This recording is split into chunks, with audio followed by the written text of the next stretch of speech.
Okay, so John Armstrong is going to be fulfilling his obligation as for the scholarship that he got. He did a class with Trent Posh, and so he's going to show us the techniques and some of the pieces that they made and the tools. So, John, go for it.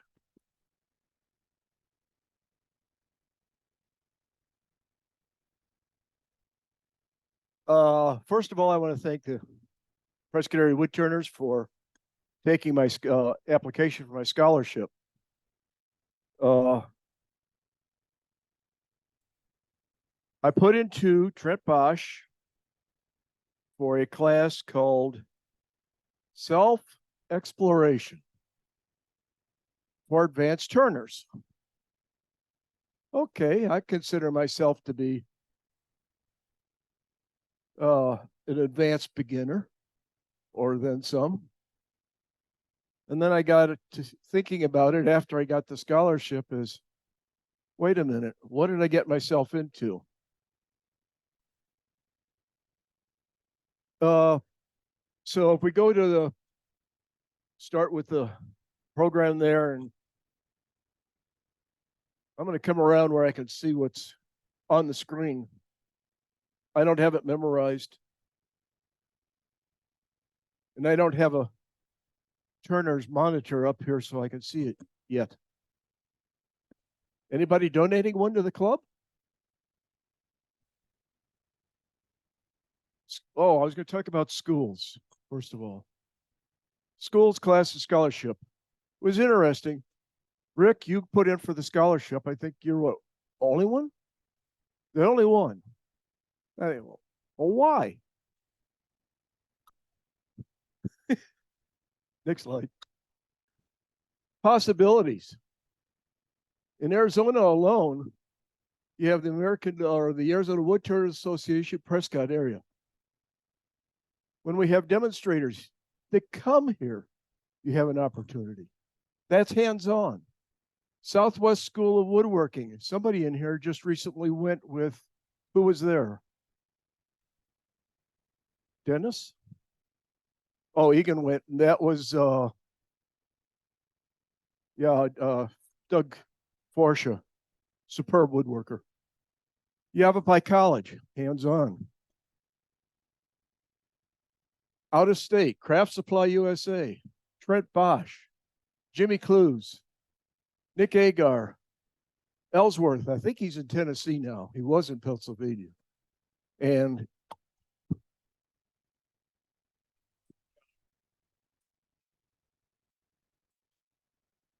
right. So it's all over the place. Now, the ultimate class, and I understand somebody has done this, but not me, is a wood turning cruise in the Norwegian fjords. 10 instructors, hands-on, 12 days, 12 cities on a ship. They also have stuff for your wife. They have clay, they have weaving, they have carving and wood turning. Incredible.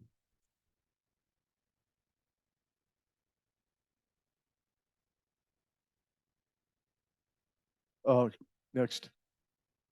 So here's just a few that I went and took a look at. And all I did is plug in schools for wood turning. Well, it comes up American Academy Woodworking Academy. Anderson Ranch. Anderson Ranch will have about 10 or 12 different residential turners there. And that goes on, so on and so forth. Go, keep going. Next.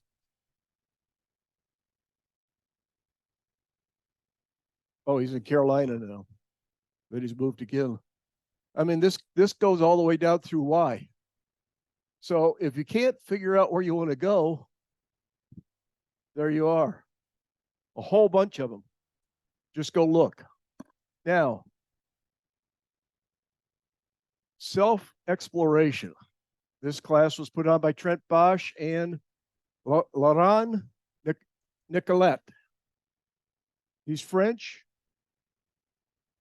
He went through a school, which I forget how many months it is. It's like 6 days a week, 8 hours a day for months. covering every aspect of it you could be in. He comes out as a French ooh la la certified woodturner. He may also be Trent's son-in-law by now. And okay, so self-exploration. What? What did I get myself into? So it's the unrealized spiritual or intellectual capacities. Well, we've seen wood spirits and what that does. So let's try to look at the intellectual side. I came across something by, and I can't pronounce her name there. It says, trust yourself. Let self-awareness be your science. Self-discovery be your research. Your intuition be your expert. Or endless curiosity be your teacher. And above all, out of smile. The most important study is the whatever you undertake. My application to this in wood turning is very simple. Find something new that you like, or you think you might like. Try a new tool. And don't be afraid of failure. There's so many like, oh, I don't want to do this because I might fail. I might blow up.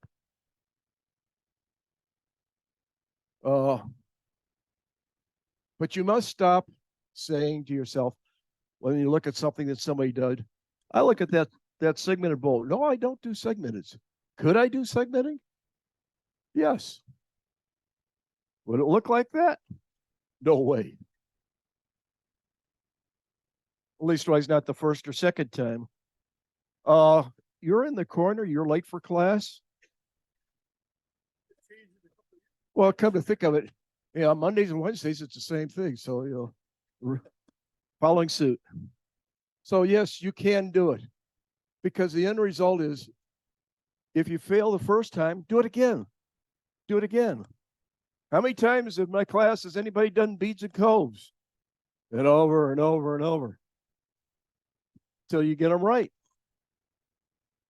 So the end result is, when you get done, invariably you smile.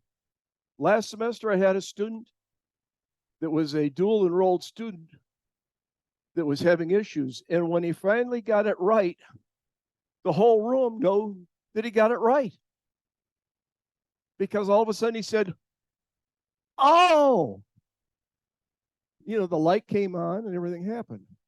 Next. All right, that's the crew. Going from left to right, you've got Trent Bosch, you got somebody, the old bald guy, Laurent, another guy, and another guy. Well, the last one was there were one from Oregon or Seattle, one from Seattle, one from Boston, one from Texas, and the other two are from south of Denver and Arizona in that class. And it was interesting because you think, okay, I'm going to go there with my questions to learn something. Next. And this is, if you have a spare $10,000 you have no clue what to do with, buy a robust American Beauty. It is the most well thought out lathe, smoothest running, beautiful piece of thing I've ever seen in my life or ever worked on. It makes, a lot of people think that one way, which is almost as expensive up here, it just takes it and bumps it down to here. It just puts it just above a Powermatic compared to this other. It's got a lot of features on it. You see a few tools up there on the wall. That's it. Next. Next. Is there next? Oh, how'd that one get up there? We're missing stuff. Oh yeah, try it. Yeah, maybe it is a video. It might be the video. It's kind of like a panoramic of his shop. or not. Yeah, just go. Oh, all right. You think about grain, if you're turning end grain, the direction that you're supposed to be going, I talk about going downhill. Do we always do it? Oh. Am I guilty of that? Of course. Side grain, direction you should be traveling. This sits above each lathe as a good reminder. So then we get going and we go to get into some of our projects. Next. They demonstrated doing a small turning. And as you can see, that's his thumb, so it's not much bigger. It was actually smaller than a piece I'll show you here in a little bit. We'll go through these slides first, then we'll switch over. So it's a little smaller than the one I've got here. Next. And Laurent turned that, and you talk about torches. We figured this guy's a pyro. That's my turning that I did. You'll see this up here. Next. Question is, what type of wood was it before it was burnt?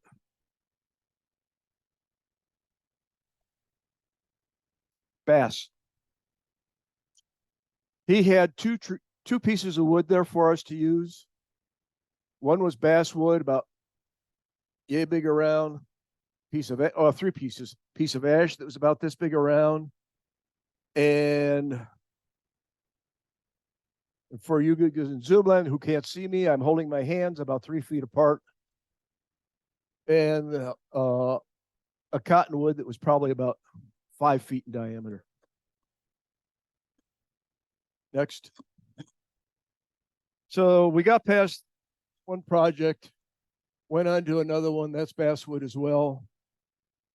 And I turned about 3 of those or 4 of those for different embellishments, which did not show up on my SD card when I got downloaded. And a couple of them, if you look at the piles on your floor, or you just swept up and put in your can, that's kind of the way they look too. Next.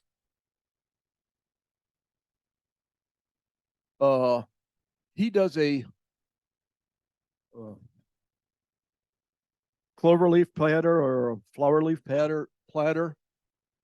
And then I'll explain once we get going why. Everybody tried turning one of those, made it nice and fancy, identical to his, not me. Next. Notice my leaves are at the bottom. I thought that might be more interesting. When we get going into it, I'll explain the issues you run into when you do that. Next. And this is the one that I took up there with the question on. I want to do a turning that looks like a slot canyon. And I wanted it to be so about yay tall. For Zoomland, my hands are about 16 inches apart, showing height. And all I got was a glaze from them. You want what? Well, I want to do this, so it looks like a slot canyon when I get done. And he never answered my question, and once on that in the 4 days we were there. And we would talk about the issues you had as a group at the beginning of class, during lunch, and sometimes during the afternoon if you took a break. Next. Yeah, it's an offset turning as well as a solid hole turning. Next. And it starts to look even uglier from there. Next. Or that's it. Okay, we're back to normal. Now, people go to classes, and I've seen this for hands-on classes at other places, not just here. They show up with all their tools, but the guy says, I'm going to teach you how to do bowls using a bowl gouge. but he wants to teach you how to use the bull gouge the way he cuts it, the way he does it. You know, people say, I get this question all the time. A negative rake scraper is what angle? On top, what angle on the bottom? Well, and then what's the tip? It depends upon who you talk to. They're all over the place. It's whatever they like that they're used to that they can market that tool. And in some cases, I think they've actually learned, they've created the tool, learned how to use it so that they have their separate slot for marketing. The other thing that's interesting is if you use somebody else's tool, and I know of a couple of people in this club that went to David Ellsworth tool and ended up regrinding it eventually because they couldn't stand the way it worked. Well, how much time did you actually spend with it?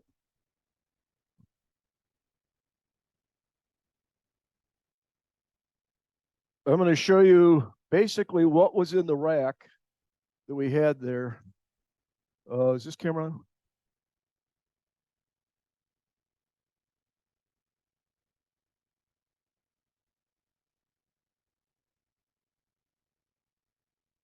Oh, probably.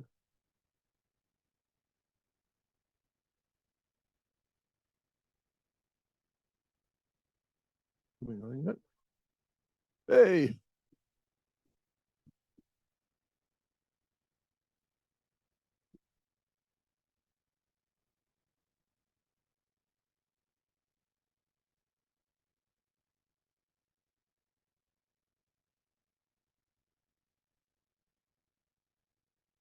That was pretty much our set of tools that we had at our table or at our positions.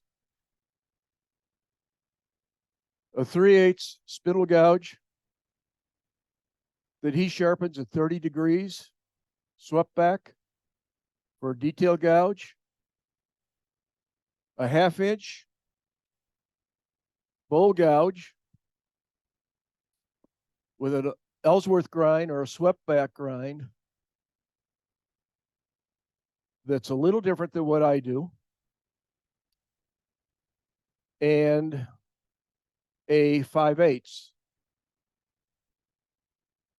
Well, I spent the first 3 days cussing these tools out because I am used to working and being cheap and tight and not used to having a whole log. But he didn't give us big pieces either. I mean, that's the full length of the piece. So you start working down into some of these smaller areas with these tools, it gets to be challenging. This was the other one. This was the actual piece itself. And there's, besides being burnt, picked out, and debugged, there's 2 different gilding waxes on that. So you had 3 gouges. Once you got down to near the bottom, then you parted it with a pull saw. And when you got into hollowing, you had a straight, slightly swan-necked, and larger swan-necked tool. And you went from one to the other. Well, his tools, I'll make life easy.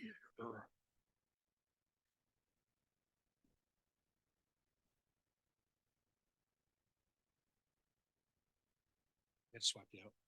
Sorry. It didn't charge them.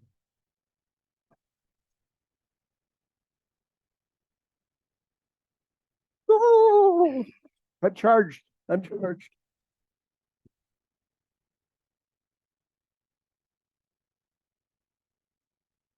Well, there was a marker.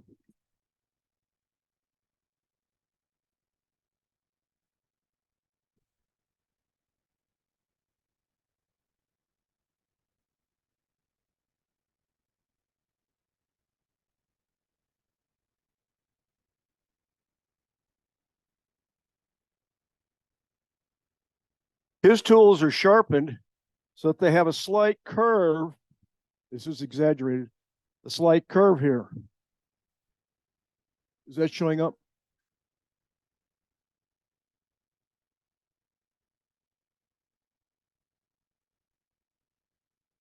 If you want one of these thick lead pens, push button, small in size, they're available for $45 from Barry, wherever he's at out here.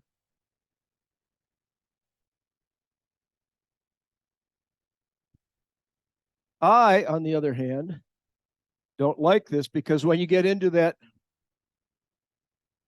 a narrow area, the scotch coming out of me, I like keep all the wood I can. I get in there, I catch. I would have had more pieces, but I sent my broken pieces back to Trent for his stove. I tend to, and this is the Ellsworth grind, the swept back tends to be flatter across this area here, which I tend to prefer because I use it as a shear a lot easier for me. Now, it doesn't say that one is right, the other is right. If you can get it to work one way or the other, maybe you'll find a happy medium somewhere in between. That works for you. It's all part of exploration.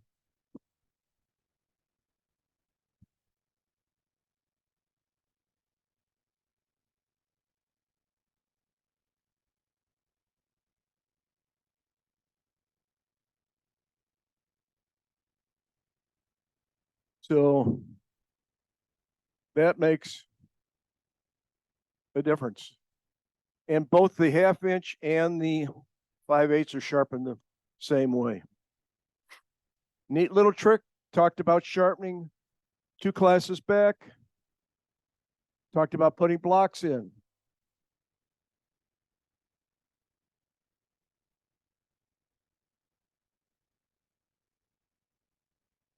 Where that shaft comes out, when you're only using 2 cuts, this one and the 30°, you get a collar that fits on there, and you pull it forward or backwards to the appropriate length, and it sets its distance automatically. And it's always correct. Any questions? Good, I didn't have any answers. So we started off using the hollowing tools and went through this process here, and we did, which way is up? Which way is up? Nope, that's upside down. Is that right side up? It's what?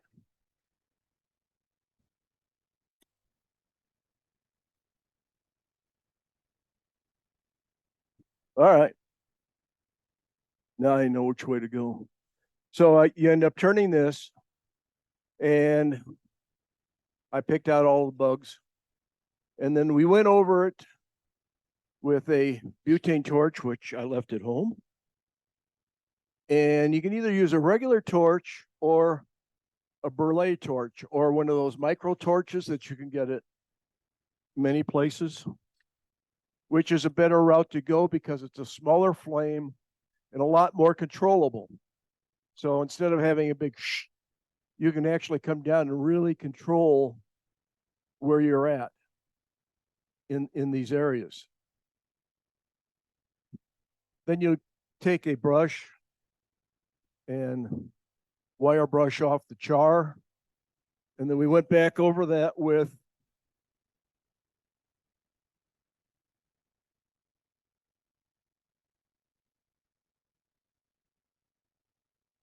yes.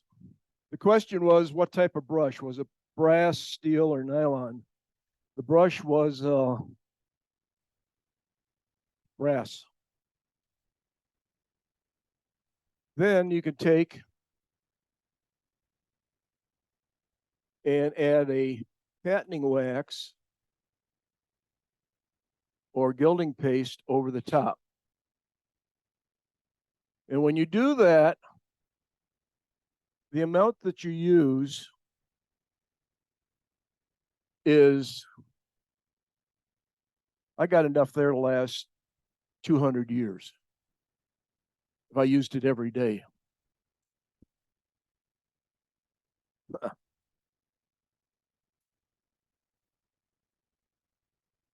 Exam time. So you take this.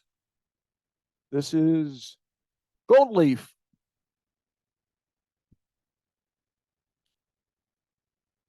It's not open.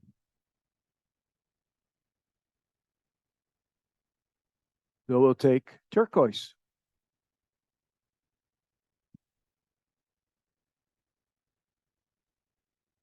I don't know if you can see that little bit that's there or not.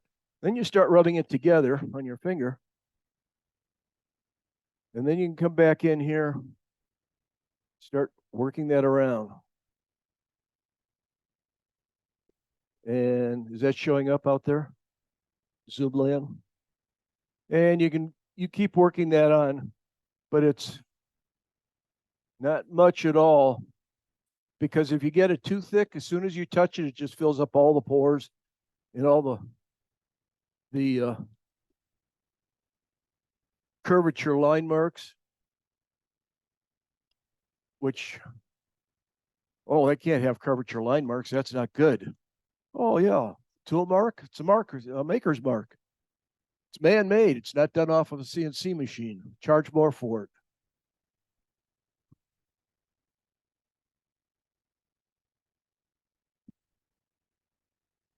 it. It could be.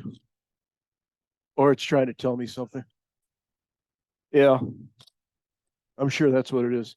So you can do that. Any questions at this point?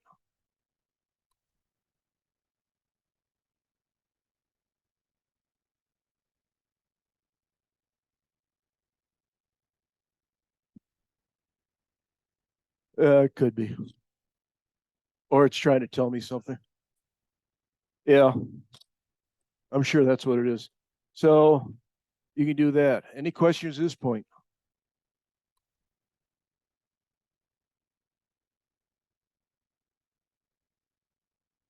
The question was, is there anything to buff off? You rub it on, and generally it's so thin by the time you get done, there really isn't anything to buff off. Then you can let that dry and kind of come back with another soft cloth, buff it again, set it out, and then do a light finish of clear lacquer or something like that over the top.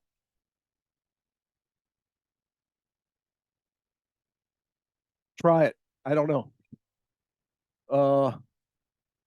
Trent only uses oil and wax. And we had a very interesting conversation about food safe and what food safe really means. That was my question. What does food safe really mean? And he says, we're not going there. That was my answer. So it's so controversial. He's smart and just doesn't go there. He says, get your answer for that somewhere else. I only use oil and beeswax. The second item we did was, well, probably about my fourth item I did. The other three are probably in his fireplace. Was a small vase, which was going to be a faceted bowl or a faceted vessel. That's great for hiding tool marks.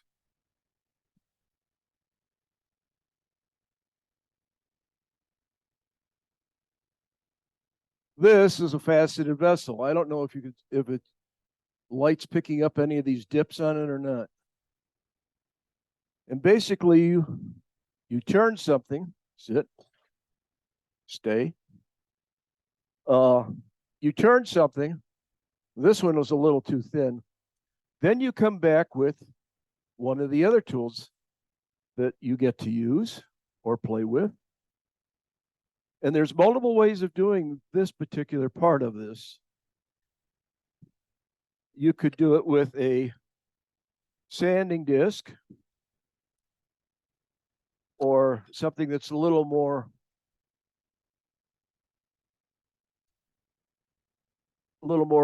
obnoxious.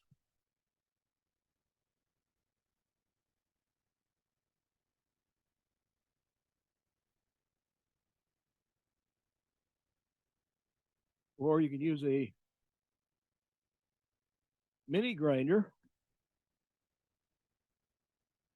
Wrong one.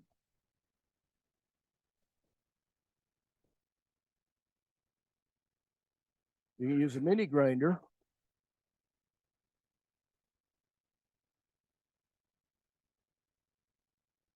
Which looks like that. This is one by Proxton and that. And they have various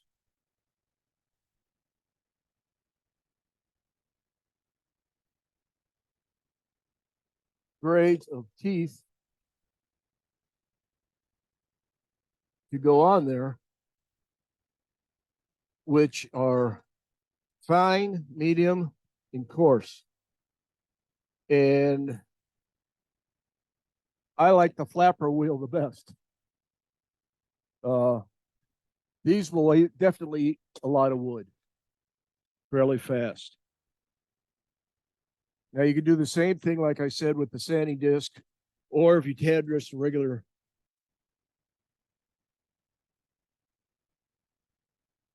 And I know a lot of you have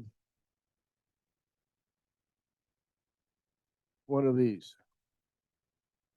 type of things. You know, let's get down here to a Turner's friend that says,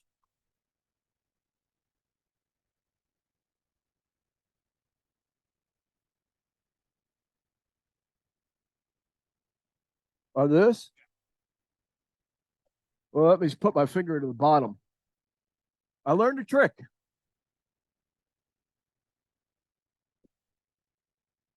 That's it. There's the bottom. After you're done, hollow it. So,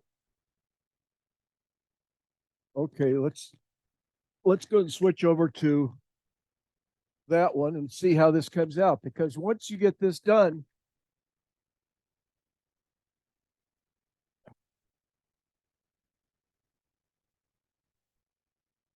it don't fit. Need to get a bigger lathe.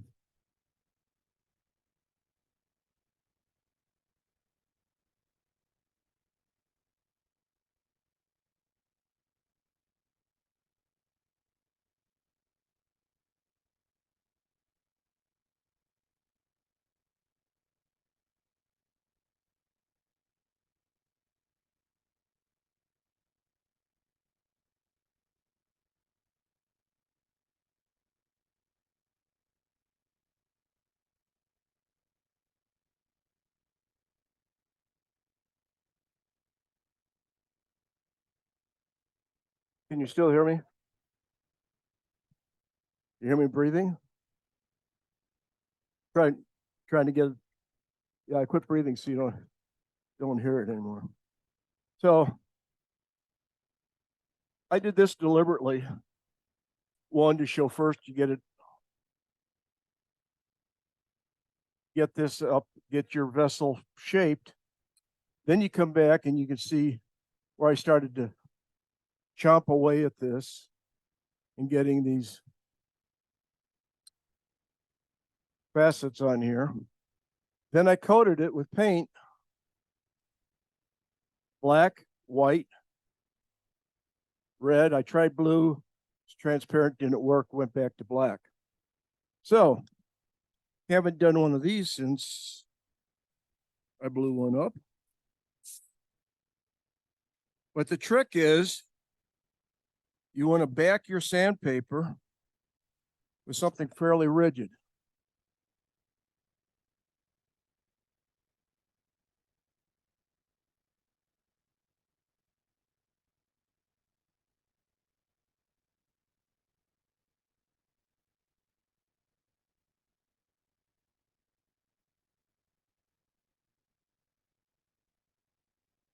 Okay. Oh. Go.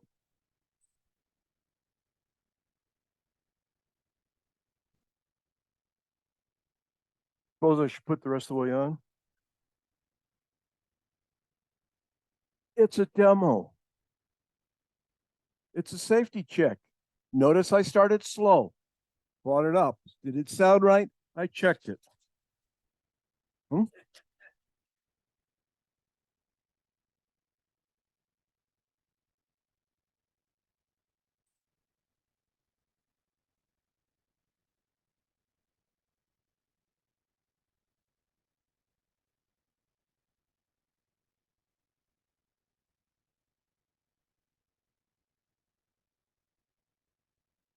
And eventually you can get this down to the point where this part here is still smooth, so you can see where it's sanding, but you get it down.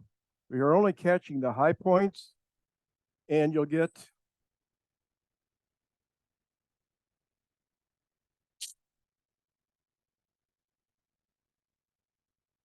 you should get the combination of the wood and the multiple colors.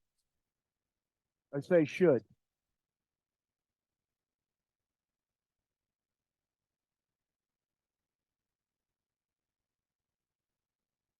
But you can see where it's coming through in various colors. And if you use a flat black as opposed to the gloss, which I happen to have, and you start doing this, or you can come back in, or if you have to, there's certain areas you want to just hit a little bit. You can come in here by hand and do it. And what it does is you'll get down to the wood, then you'll have a black line, and then you'll have the blue color and the red color. And you play with this. The other thing that'll work on this sometimes is a real fine wire brush.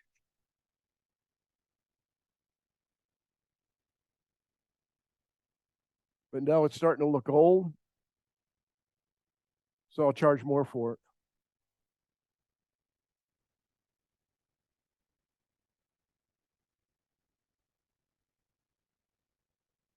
Colors you can use, milk paints work real well for doing this type of thing. And that. And okay, I'll cover that. From there, we went to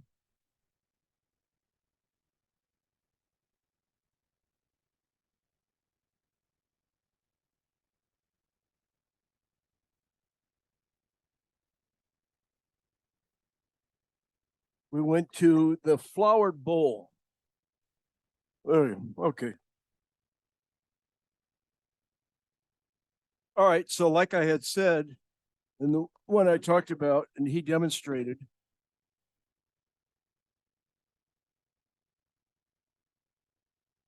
kind of looked like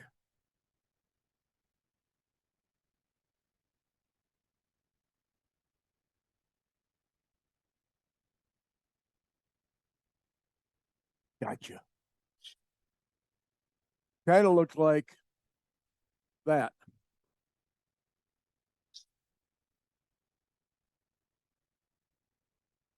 And when you do leaves or scallops, you should either do 3, 5, 7, 9, whatever, odd number. It's supposed to be more eye appealing. But the trick is it's at the surface. And as you do this and you taper these down in and grind them, or tapering down in, using any one of a number of tools, this just drops off into the open area, which is relatively easy when you start looking at it. I don't know if it shows anything or not, but it makes it relatively easy. So just you do this, you lay this out, and the first thing you do is you take a body saw, and you could probably use a jigsaw and do it by hand as well. Take a jigsaw and go around and just cut these out, and then do your shaping. or use a Harbor Freight. What else? Harbor Freight body saw, short, easy to use. The thing that's nice is it has a short blade that's easy to turn because it has less width. So you go around, you get these cuts in, which are fairly easy. Then you start trying to go in and grind it or whatever. Now, the easy way to do is to carve that out first using a power carver. And you sit there and you can sit there and you carve this down here, and you can do the same thing here and here and here and so on and so forth.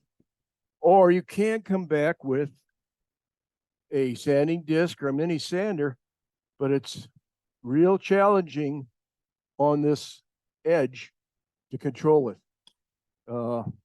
You'll see that kind of ugly. So he did it and demonstrated it with it on top. And if you go to the website, you'll see his are on top. Well, I'm thinking, well, gee, that's nice, I guess. But I want something different. So I went and put mine on the bottom.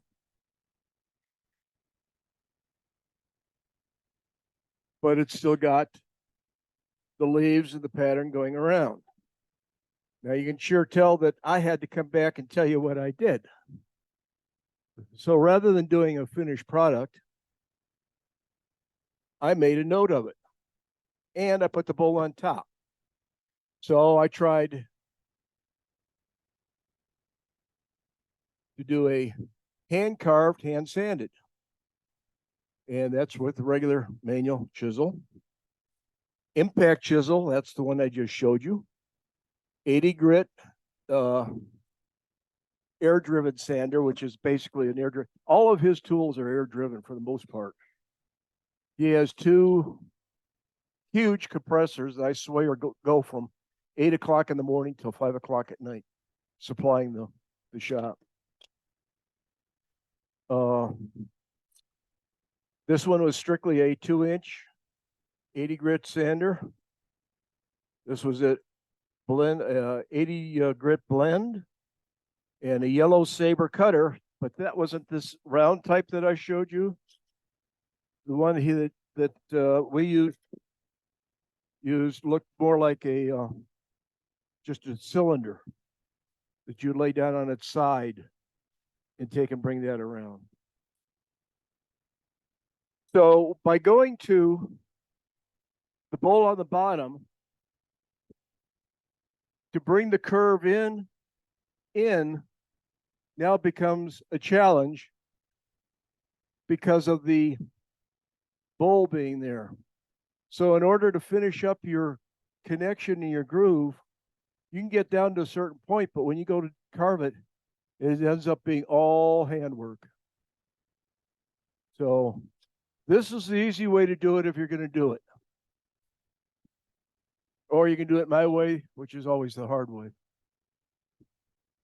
But not many people will take the time to do it in that fashion, which I think looks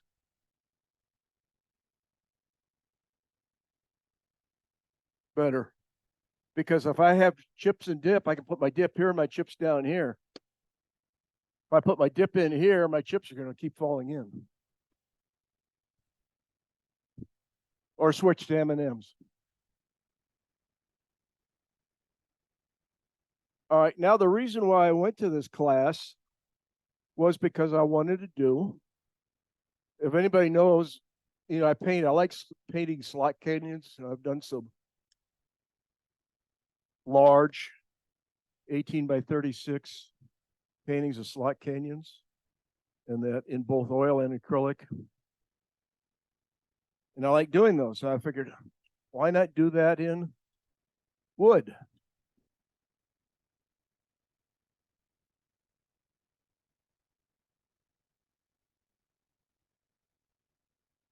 So I mentioned this from the beginning and got a scary look, and every day we talked a little bit more about it, a little bit more about it. And as time went on, I finally started to realize, probably shouldn't have done it, but the end result being that it could be done if I get the right tool, because this is considerably short, and this is a good way to start. Initially, I want to do one that's 18 inches. Let's get a tool that goes from here down to here over 15 and a half inches is going to be a challenge, plus the hollowing. But it does get easy. The thing I like about what makes it easy is on the inside, I was going to take this down straight and straight. When I started using his tools, I got hindered because the tool would bottom out. It's too fat. So I either have to make the gap bigger or find a narrower tool in order to do it. But if you have a canyon, what do? They get wider and wider and wider as you go to the top. So this starts at the bottom and gets narrower and narrower and narrower as you go to the bottom. Well, if I put, let's see, there's a couple of people in here that are not going to believe what I'm going to say next. If I put a blue-green acrylic in here, in the bottom and along this back edge, it will look like water in the bottom of the canyon. Now, if I can get successful with that, is that right? If I can get successful with that, being tall, with light being able to come in through the back, it will look like a slot canyon.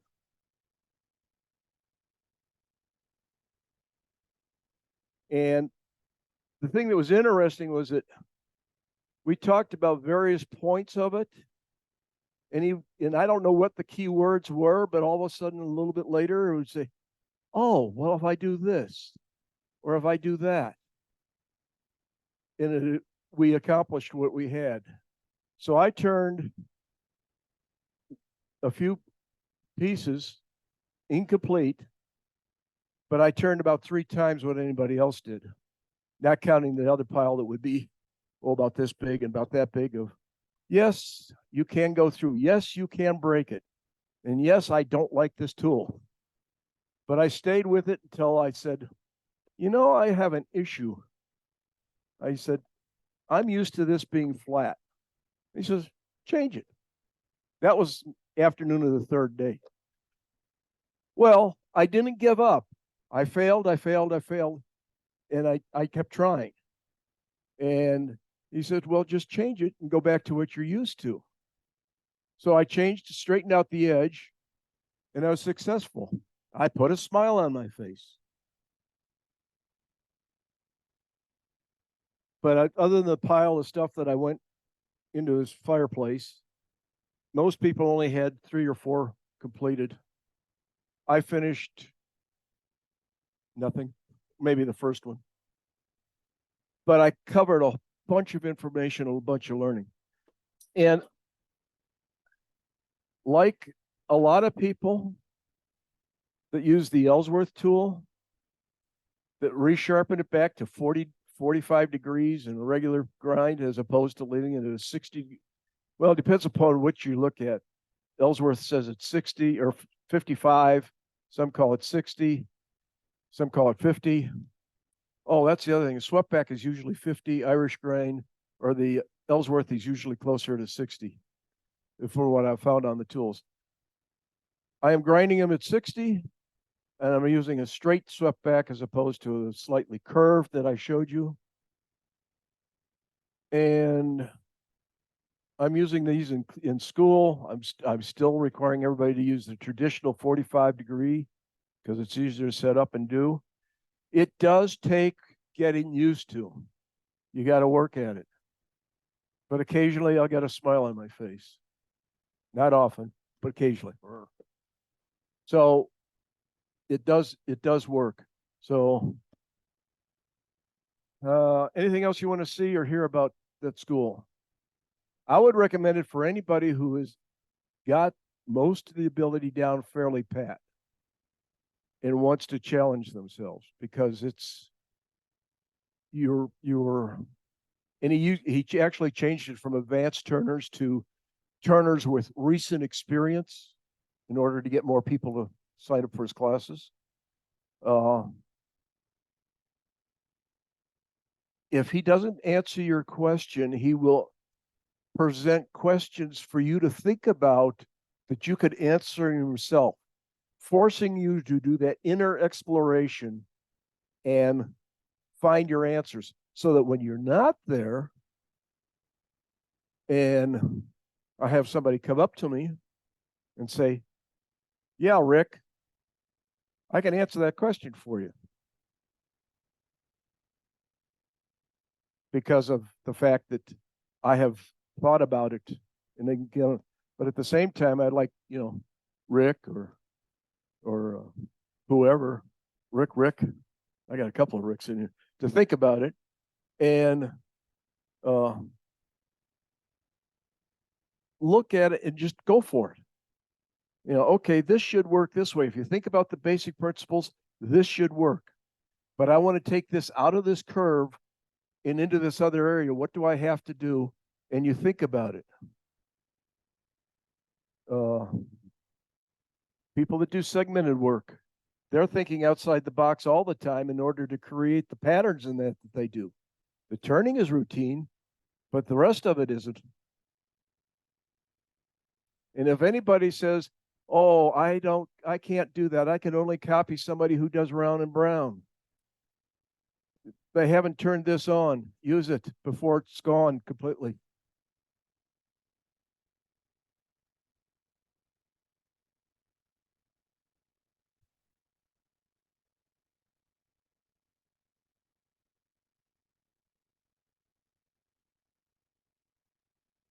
Which one are you talking about? The one in the chuck or out?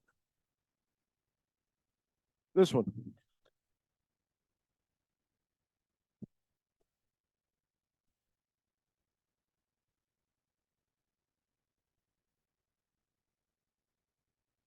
We got power.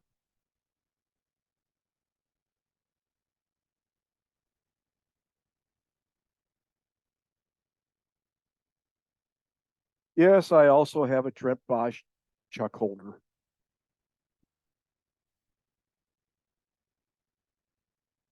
First time I saw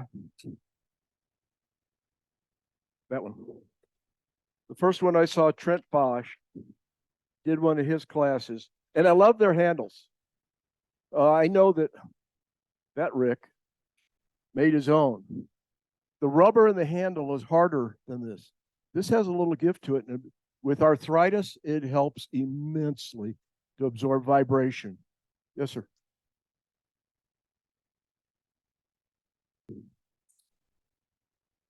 Trent Bosch handle, Carter and Son tool. Trent Bosch handle, Sorby.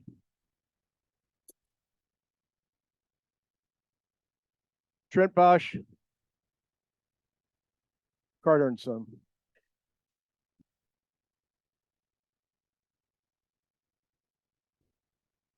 Trent Bosch. Oh, did I buy anything? Yeah. Can you go to one of these things and not get out without spending money? Yeah. Don't have any money. Don't take any cards with you.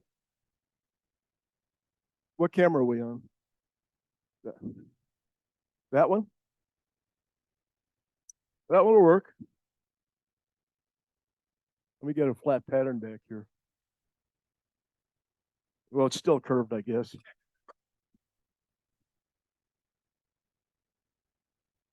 Anybody remember the challenge when I did the challenge with Jerry Allen? He brought me in that piece that had more cracks than Carter has pills. Yeah, well, the biggest issue in that was size. Using these, I could not get the depth I wanted to reach out to the inside of the tool. When you go to one of those places, you have the opportunity to have something custom made. You think I'm going to be able to get a little further in?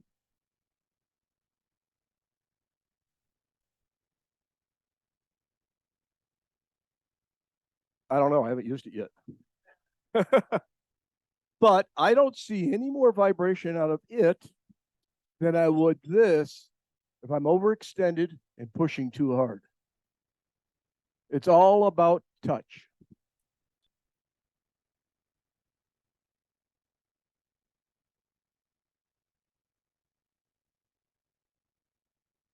That's also 3/4 inch. It's 3/4 inch. If I get that into the negative rake, that shouldn't be much of an issue. And just use the other thing that's a key issue, and I can't get this through people's heads enough. Use a sharp tool. You'd be amazed what you could do with a sharp tool. Sure. Yes. Or high speed steel. Not carbide. High speed steel.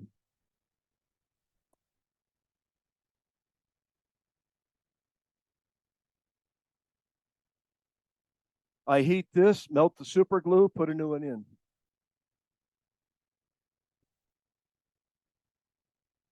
The itty bitty, there's a straight one inside. This is what Lauron uses. And this is, there are other. So the only two things I bought was a straight one in the handle, which is nice. In the handle, there's a straight tool like this and this one. So I have both tools inside. The other thing is, I could take this out, put it inside for travel. I had a Carter & Son handle on one of them. I had to go look for a Trent Bosch handle. Went to put the tool in, and it only went down about that far, and it weighs a ton, and it doesn't absorb vibration. I put vet wrap on it, and that's coming off, so it's a real pain. So, do we have power? We have power.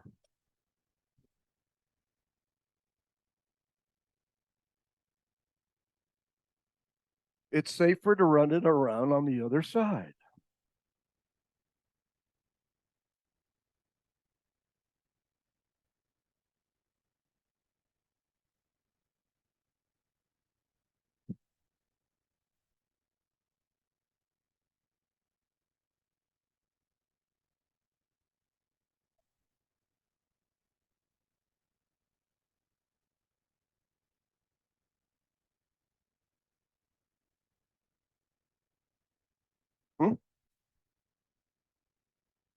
Oh, perfect.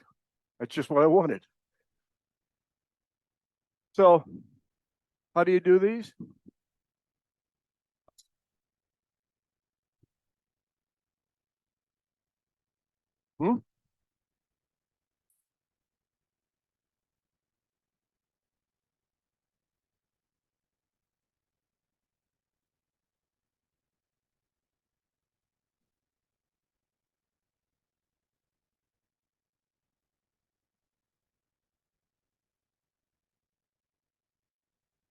Now you could do this with a sander.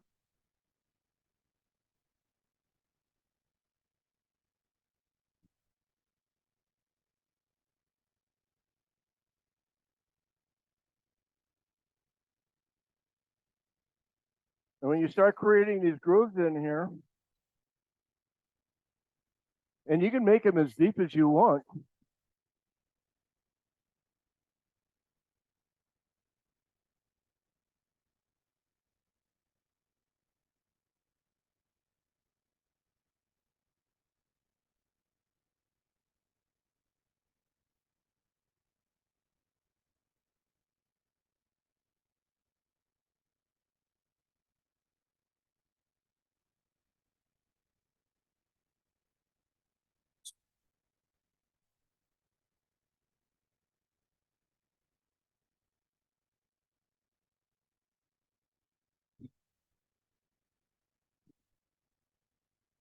If you start making something like this,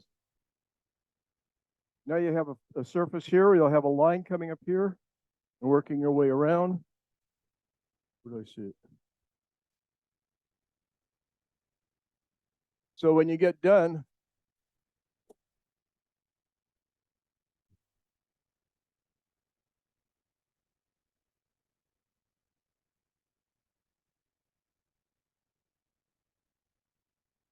you have high points like that to come around.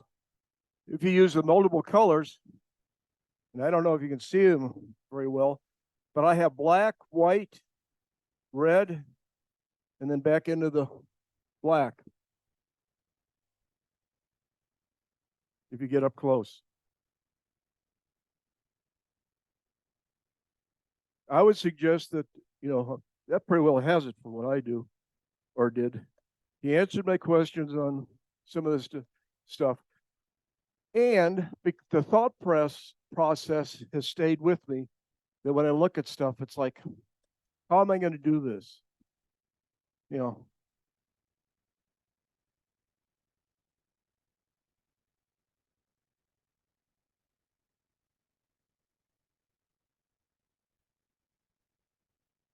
No, it's done by the tool.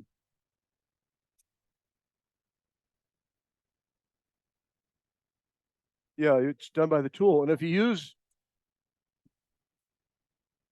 one of these, which are much more aggressive, yeah, it'll leave miserable marks in there. Yeah, that's spinning around. That's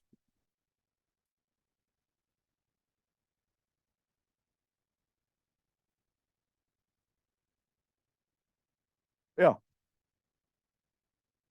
Oh, can you get a backside of the kit? I would assume so.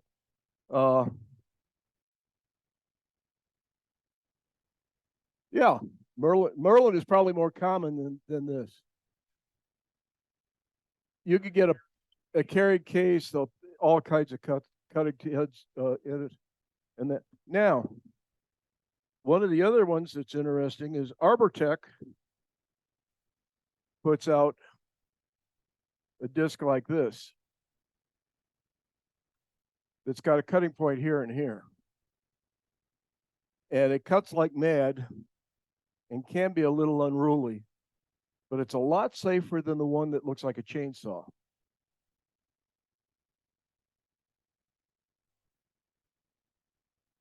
Right. And you can use that to cut this out. Or if you're doing, and I was going to make one, but didn't because there are people who don't like this, and I was going to make a cleavage bowl. And basically, you have a slot that comes down through here, and this, which is the underside of the bowl with a little bit of lip, and then you blend that back into the bowl on either side and texture this and leave that as cleavage. And I did not, so I left that alone. But this cutting tool that I showed you, when you do that, because you have your bowl,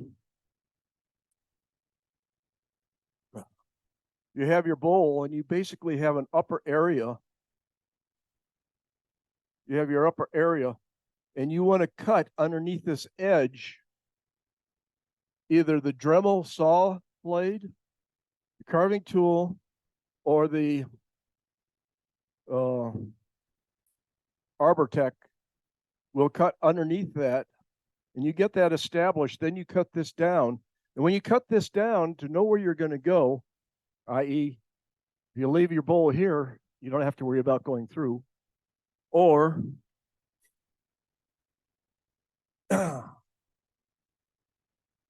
you take your drill, put stops on your drill, and drill holes through that whole area, and then hollow it. You set a drill stop that stops your drill so it can't go down any deeper, and you set your height. Or if you don't like that idea,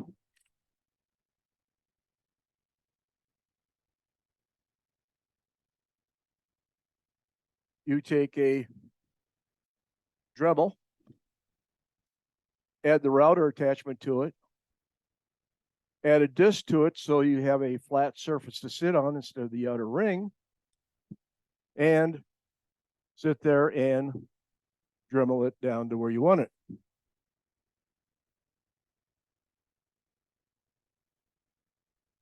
Any questions? Any answers? Anybody awake? Okay, I got two that are awake. I put the rest of you to sleep. And that was cheaper than no-dos or sleepies.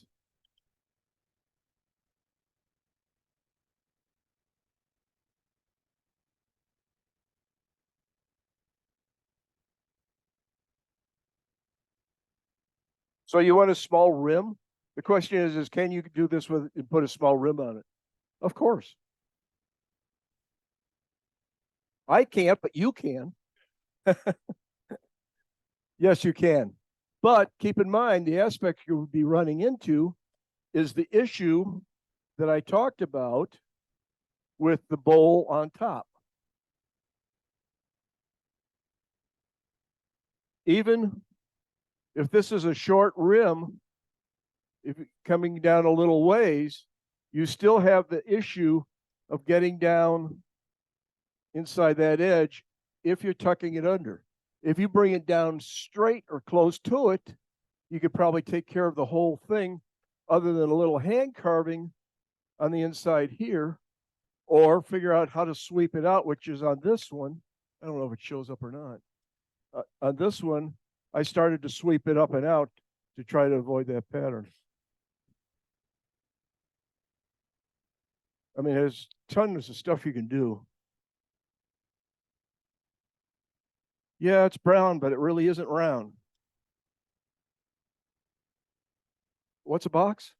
The question is, think outside the box. I don't know what a box is. And that's what I used to, which camera are we on? Basically, French curve, figure out where you're at, which curve works best for your bowl. In 5 works better than 7. Yeah.